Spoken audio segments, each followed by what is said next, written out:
Ibadah petang Hari Pengampunan Dosa yang diberkati telah tiba. Petang ini, mari mengambil masa untuk pelajari firman Tuhan dengan kupas bertajuk Bertaubatlah sebab kerajaan syurga sudah dekat. Dalam buku Matius bab 4, kita dapat lihat Yesus datang ke bumi ini 2000 tahun dahulu dan berkata, Bertaubatlah sebab kerajaan syurga sudah dekat. Apabila kerajaan syurga sudah dekat, mengapakah kita perlu bertaubat? Tanpa bertaubat, kita tidak dapat memasuki kerajaan syurga. Jadi, Tuhan memberitakan Injil kerajaan dan berseru secara terbuka dengan manusia. Kamu mesti mempunyai hati yang bertaubat.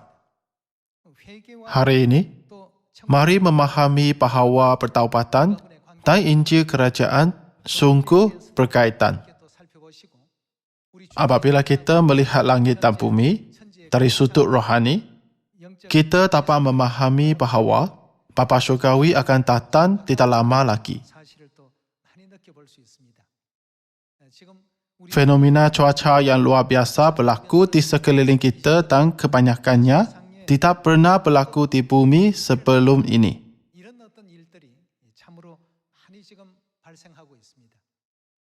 Mulai dari COVID-19, ada banyak wabak penyakit yang tidak pernah kita ketahui. Penyakit-penyakit tanpa nama yang belum pernah dilaporkan akademi muncul di sana-sini. Beberapa penyakit ini beratus-ratus kali lebih bahaya daripada COVID-19. Kita tertanya-tanya, mengapakah banyak perkara yang tidak pernah berlaku sedang berlaku sekarang?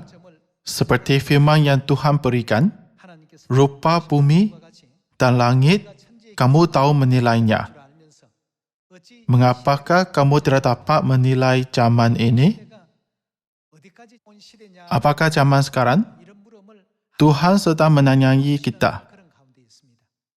Kita perlu diampuni semua dosa yang kita lakukan di syurga dan di bumi ini, serta mematuhi peraturan, ketetapan dan hukum kebenaran perjanjian baru.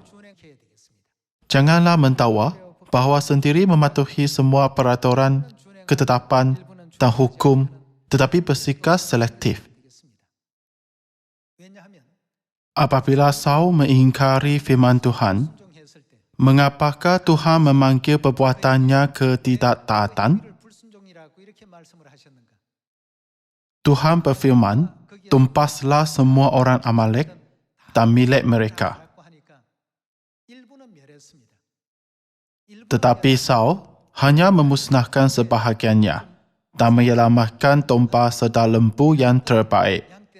Akhirnya, itu menjadi kesalahan besar bagi Saul. Dia hanya menjalankan separuh perintah Tuhan.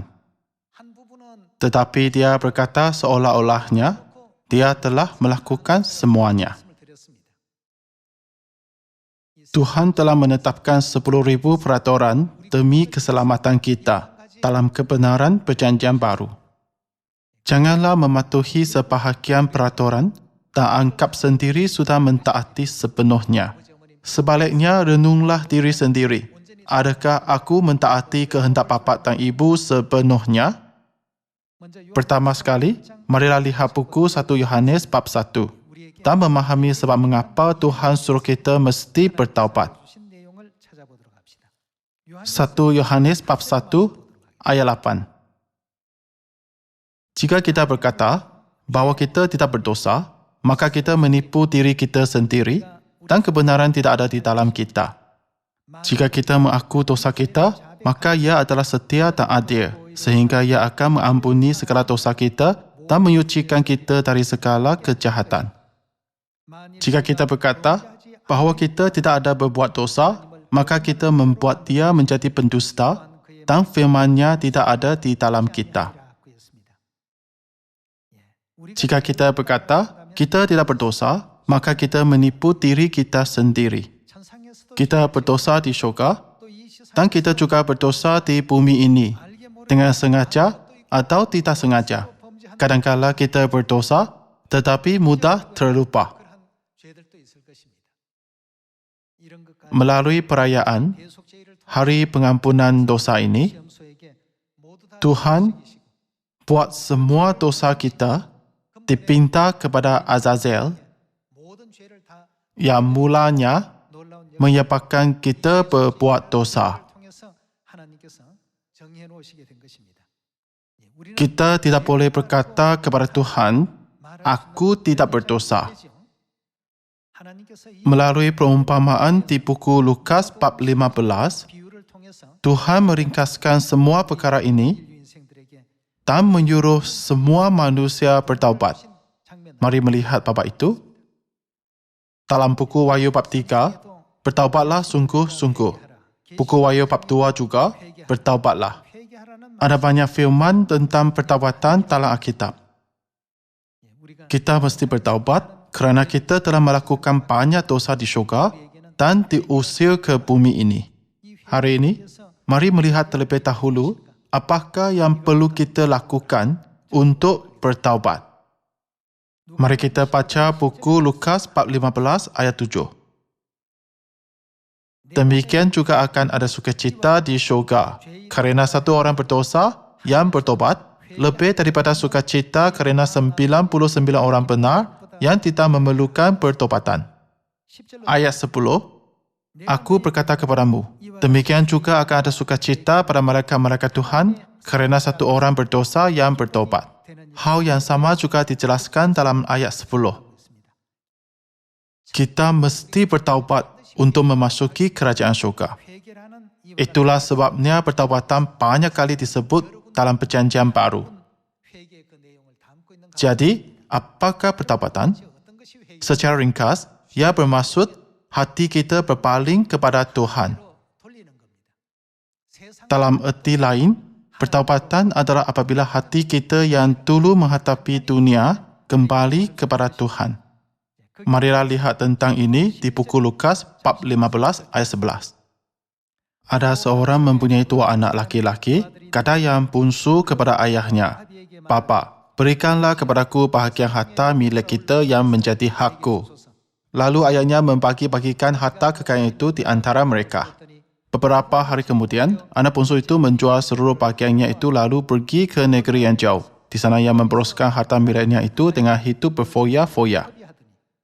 Setelah dihabiskannya semuanya, timbullah bencana kelaparan di dalam negeri itu dan ia pun mulai melarat. Lalu ia pergi dan bekerja pada seorang majikan di negeri itu. Orang itu menyuruhnya ke ladang untuk menjaga babinya. Lalu ia ingin mengisi perutnya dengan ampas yang menjadi makanan babi itu. Tetapi tidak seorang pun yang memberikannya kepadanya. Lalu ia menyadari keadaannya, katanya, betapa banyaknya orang upahan papaku yang berlimpah-limpah makanannya. Tetapi aku di sini mati kelaparan. Aku akan bangkit dan pergi kepada papaku dan berkata kepadanya, Bapa, aku telah berdosa terhadap surga dan terhadap Bapa. Aku tidak layak lagi disebutkan anak Bapa. Jadikanlah aku sebagai salah seorang upahan Bapa. Maka bangkitlah ia dan pergi kepada bapaknya. Pergi kepada bapaknya bermaksud dia bertaubat. Dia pergi ke negeri yang jauh, menyatakan bahawa dia tidak berakhlak dan jatuh ke dalam dosa. Semasa menjalani hidup yang berdosa, dia menyadari bahawa dia tidak boleh mendapat apa-apa pun dari kehidupan itu kecuali penderitaan, kemiskinan, dan kesukaran. Ketika itulah baru dia memikirkan bapaknya dan ingin kembali ke rumah bapak. Ayat 20. Maka bangkitlah ia dan pergi kepada bapaknya. Ketika ia masih jauh, ayahnya telah melihatnya. Lalu tergeraklah hatinya oleh belas kasihan. Ayahnya itu berlari mendapatkan dia, lalu merangkul dan mencium dia. Kata anak itu kepadanya, Bapa, aku telah berdosa terhadap surga dan terhadap Bapa. Aku tidak layak lagi disebutkan anak Bapa. Tetapi ayah itu berkata kepada hamba-hambanya, lekaslah bawa kemari jubah yang terbaik, pakaikanlah itu kepadanya, dan kenakanlah cincin pada jarinya, dan sepatu pada kakinya. Dan ambillah anak lembu tampung itu, sembelihlah dia. Dan marilah kita makan dan bersukacita, sebab anakku ini telah mati dan menjadi hidup kembali. Ia telah hilang dan didapat kembali. Maka mulailah mereka bersukaria. Pergi kepada bapa. bermaksud bahawa dia berpaling dari dosanya dan berubah. Dulu dia mencari keinginan, keseronokan, hawa nafsu, dan kesenangan dunia. Dia berusaha untuk mendapatkan benda duniawi dengan berbagai cara. Namun, hati yang berpaling kepada bapaknya yang melambangkan Tuhan. Dia hidup dalam hawa nafsu dan tidak berakhlak. Dia tiada masa bersedia untuk dunia rohani kerana dia menghabiskan masanya hanya untuk keinginan dunia. Akhirnya, dia berada dalam situasi yang derita sehingga tiada makanan untuk sendiri. Dia merenung, betapa banyaknya orang upahan papaku yang berlimpah-limpah makanannya. Kalau terus begini, aku akan mati kelaparan di negara ini. Aku harus kembali kepada Bapa. Kalian semua berazam untuk kembali, itulah pertaubatan. Mengapakah Tuhan berseru, bertaubatlah sebab kerajaan syurga sudah dekat? Kerajaan syurga sudah dekat. Jadi kita perlu bertaubat. Apakah yang dia lakukan selepas itu? Ada tertulis. Dia mula memberitakan Injil kerajaan Tuhan. Injil dan pertaubatan adalah sangat berkaitan. Tuhan menyediakan semua ketetapan, peraturan dan hukum perjanjian baru untuk kita bertaubat. Orang di dunia memanggilnya hukum dan berkata tidak perlu mematuhinya. Yang penting adalah percaya. Namun, semua peraturan, ketetapan dan hukum perjanjian baru yang Tuhan berikan ialah alat pertaubatan yang sangat penting. Ia ditetapkan agar pendosa syurgawi bertaubat dan berpaling dari jalan berdosa. Alkitab menggambarkan hati anak derhaka berpaling kepada Tuhan sebagai dia pergi kepada bapaknya.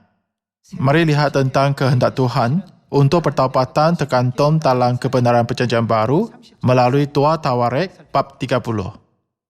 Buku 2 Tawarikh bab 30 ayat 1. Kemudian Hizkia mengirim pesan kepada seluruh Israel dan Yehuda, bahkan menulis surat kepada Efraim dan Manaseh supaya mereka datang merayakan Paskah bagi Tuhan, Tuhan orang Israel, di rumah Tuhan di Yerusalem. Dia mengutus pesuruh-pesuruh untuk menyampaikan mesej, rayakanlah Paskah. Ayat 5. Mereka memutuskan untuk menyiarkan maklumat di seluruh Israel dari Beersheba sampai Dan, supaya masing-masing datang ke Yerusalem merayakan Paskah bagi Tuhan, Tuhan Israel. Kerana mereka belum merayakannya secara umum seperti yang ada tertulis. Maka berangkatlah pesuruh-pesuruh cepat ke seluruh Israel dan Yehuda membawa surat dari raja dan para pemimpin dan mengatakan sesuai dengan perintah raja. Hai orang Israel, bagaimana? Kembalilah kepada Tuhan, Tuhan Abraham, Ishak dan Israel. Melalui Paskah, hati kita yang dulu kepada dunia berpaling kepada siapa? Berpaling kepada Tuhan. Apabila Yesus datang ke bumi ini, pada 2000 tahun yang lalu, dia berkata, bertaubatlah sebab kerajaan syurga sudah dekat. Hal pertama yang dia lakukan untuk mendesak manusia bertaubat adalah memberitakan Injil kerajaan Tuhan. Dalam erti lain, dia mula memberitakan firman kebenaran perjanjian baru kepada semua umat Israel. Kita mesti ingat bahawa semua kebenaran perjanjian baru yang kita patuhi sekarang ialah alat rohani yang buat kita kembali kepada Tuhan, iaitu bertaubat. Dalam buku 2 Tawarikh bab 30, pada masa Raja Hizkia, apabila Hizkia menulis di surat, kembalilah kepada Tuhan. Dia menyuruh mereka buat apa? Dia menyuruh mereka datang menyambut Paskah, bukan? Menyambut perayaan suci Paskah ialah jalan untuk kembali kepada Tuhan. Dari sudut rohani, itulah bertaubat. Mari juga lihat buku Malaki. Buku Malaki bab 3 ayat 7. Sejak zaman nenek moyangmu, kamu telah menyimpan dari ketetapanku dan tidak memeliharanya. Bagaimana? Kembalilah kepadaku. Anak yang derhaka itu kembali. Raja Hizkia menyuruh umat kembali. Dan Tuhan juga berfirman, kembalilah melalui Nabi Malaki. Tuhan terus berfirman, kembalilah, kembalilah. Dia bermaksud, bertaubatlah, bertaubatlah. Kembalilah kepadaku, maka aku akan kembali kepadamu. Firman Tuhan semesta alam. Tetapi kamu berkata, dengan cara bagaimanakah kami harus kembali? Bolehkah manusia menipu Tuhan, namun kamu menipu aku? Tetapi kamu berkata, dengan cara bagaimanakah kami menipu engkau mengenai persembahan persepuluhan dan persembahan khusus? Kamu telah kena kutuk, tetapi kamu masih menipu aku. Ya, kamu seluruh bangsa. Bawalah seluruh persembahan persepuluhan itu ke dalam rumah perbendaharaan, supaya ada persediaan makanan di rumahku, dan ujilah aku, firman Tuhan semesta alam. Apakah aku tidak membukakan bagimu tingkap-tingkap langit dan mencurahkan berkat kepadamu sampai berkelimpahan? Di sini tertulis, kembalilah kepada Tuhan melalui persepuluhan. Kembalilah melalui persembahan. Kembalilah melalui Paskah. Jadi, bukankah firman Yesus, bertobatlah sebab kerajaan syurga sudah dekat, merujuk kepada kebenaran perjanjian baru, yaitu Injil Kerajaan Tuhan. Injil yang kita pelajari ialah perjanjian baru, bukan? Yesus mengajar dan mengisytiharkan semua kebenaran perjanjian baru. Apabila Tuhan datang ke bumi ini, Dia menetapkan semua peraturan, ketetapan dan hukum perjanjian baru. Dan biar kita mematuhinya. Ringkasnya, semua yang mematuhi perjanjian ini ialah orang yang bertaubat. Dan semua yang tidak ialah orang yang tidak bertaubat. Mari baca buku 2 Tesalonika bab 1 ayat 7. Bab 1 ayat 7. Dan untuk memberikan kelegaan kepada kamu yang ditindas dan juga kepada kami, pada waktu Tuhan Yesus dari dalam syurga menyatakan dirinya bersama-sama dengan malaikat-malaikatnya dalam kuasanya di dalam api yang bernyala-nyala dan mengatakan pembalasan terhadap mereka yang tidak mahu mengenal Tuhan dan tidak mentaati Injil Yesus Tuhan kita. Siapakah yang tidak mentaati Injil? Mereka yang tidak mentaati Injil, maksudnya orang yang tidak bertaubat. Mereka adalah orang yang tidak kembali kepada Tuhan. Kembalilah melalui Paskah. Kembalilah melalui hari Sabat. Kembalilah melalui persepuluhan. Kembalilah melalui persembahan. Apabila kita bertanya, dengan cara bagaimanakah kami harus kembali kepada Tuhan, beritahulah kami cara bertaubat. Tuhan selalu menjawab, kembalilah melalui persepuluhan dan persembahan. Kembalilah melalui Paskah. Tuhan mengingatkan kita cara untuk kembali kepadanya melalui Injil. Tapi mengapakah orang yang tidak mentaati Injil menerima hukuman? Ini kerana mereka tidak bertaubat. Dari sudut pandangan rohani, orang yang tidak bertaubat tidak akan mentaati Injil. Mereka gagal mendengar suara bapa dan ibu, maksudnya tidak menuruti firman mereka. Mengapakah Tuhan berkata, bertaubatlah sungguh-sungguhlah di buku Wahyu. Dan bertaubatlah sebab kerajaan syurga sudah dekat di buku Matius bab 4. Pada hari pengampunan dosa yang kudus ini, marilah pahatkan makna pertaubatan di hati kita sekali lagi. Tuhan berkata bahawa keselamatan tidak diberikan tanpa pertaubatan. Jika Tuhan menginginkan pertaubatan rohani, marilah kita ikut semua ajaran kebenaran perjanjian baru. Mentaati firman Tuhan juga salah satu hukum Tuhan dalam kebenaran. Namun, kita berfikir bahawa kita telah mematuhi semua perintah Tuhan walaupun sebenarnya tidak. Itulah sebab saya beritahu tentang Raja Saul tadi.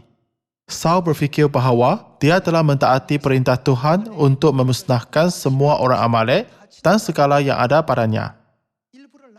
Namun, dia meninggalkan sebahagiannya.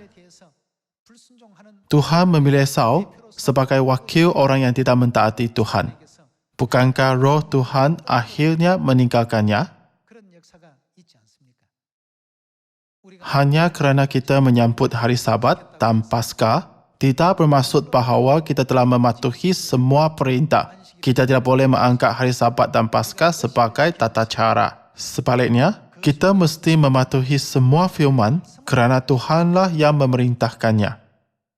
Hanya apabila kita mentaati dan mematuhi semua firman roh dan pengantin perempuan dengan betul, barulah kita boleh berkata bahawa kita bertaubat dengan ikhlas dan membuat persiapan untuk kembali ke kerajaan syurga yang kekal. Jadi, tidak kira ke mana sahaja bapa dan ibu bimbing kita, sedang apa sahaja ajaran mereka berikan, kita harus ikut dengan berkata, Amin. Kalian semua, siapakah bapa dan ibu kita? Kita berdosa melawan siapa sehingga diusir ke bumi ini? Bukankah dia yang harus kita bertaubat di depan kita?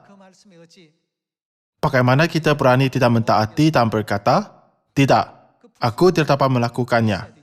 Kita perlu ikut dengan hati yang bersyukur ke mana sahaja mereka bimbing. Mereka telah datang ke bumi ini untuk menyelamatkan kita yang fana. Kita mesti memahami rahmat mereka dengan betul. Janganlah hanya memikirkan peraturan yang dipatuhi pada hari Sabat dan Paskah. Pertama sekali, mari kita fikirkan dia yang perintahkan peraturan ibadah ini. Apabila kita menyambut hari Sabat dan Paskah, sedang mentaati suara Tuhan yang perintahkannya, kita boleh berkata bahawa kita telah mencapai pertaubatan yang lengkap. Alkitab berkata, sambutlah Paskah dan kembalilah. Kembalilah melalui persepuluhan dan persembahan. Kembalilah kepadaku melalui perintah. Kebenaran Perjanjian Baru ialah ajaran Yesus yang pertama apabila dia menginjil dan berkata, bertaubatlah sebab kerajaan syurga sudah dekat. Itulah sebabnya Yesus memberi teladan dari baptisan dalam buku Markus bab 1, iaitu permulaan Injil, hingga menyambut hari Sabat, bukan? Janganlah menganggapnya hanya sebagai upacara. Sebaliknya, kita mesti berfikir terlebih dahulu siapa yang menetapkannya. Jika Tuhan tidak menetapkannya, maka itu tidak bermakna, bukan? Jika Tuhan tidak menetapkan hari ketujuh sebagai hari Sabat, apakah makna hari ketujuh? Jika Tuhan tidak menetapkan Paskah sebagai hari untuk menerima janji kehidupan kekal dan hari untuk malapetaka melepasi kita, apakah makna hari ke-14 bulan pertama waktu senja kepada kita? Perintah Perjanjian Baru mengantungi makna signifikan hanya kerana Tuhan menetapkannya. Jika seseorang hanya fokus pada upacara dan berkata, aku sudah mematuhi perintah Tuhan kerana aku beribadah pada hari Sabtu, sambil menganggap firman Tuhan tidak penting, itu pun bukan mematuhi perintah. Ada orang berkata, bukankah Yudas Iskariot juga menyambut Paskah? Apa yang Yudas makan hanyalah roti dan air anggur yang biasa. Apa yang dia sambut bukan Paskah yang ditetapkan oleh firman kudus Tuhan, tetapi hanya upacara. Janganlah kita menjadi orang yang seperti itu. Sebab Paskah bermakna adalah kerana itulah firman bapa dan ibu. Hari Sabat juga bermakna kerana itulah perintah bapa dan ibu. Kita ialah pendosa syurgawi yang berdosa di syurga dan datang ke bumi ini. Tuhan, yang kita mesti akui dosa, kini berada di depan kita dalam badan. Jika kita mengatakan bahawa hari Sabat dan semua perintah yang lain adalah berharga, tetapi meremehkan dia yang memberi perintah itu sama seperti memandang rendah hari Sabat dan Paskah. Kalian semua, hari Sabat, Paskah dan semua Perjanjian Baru berasal dari siapa? Bukankah semuanya datang daripada Tuhan?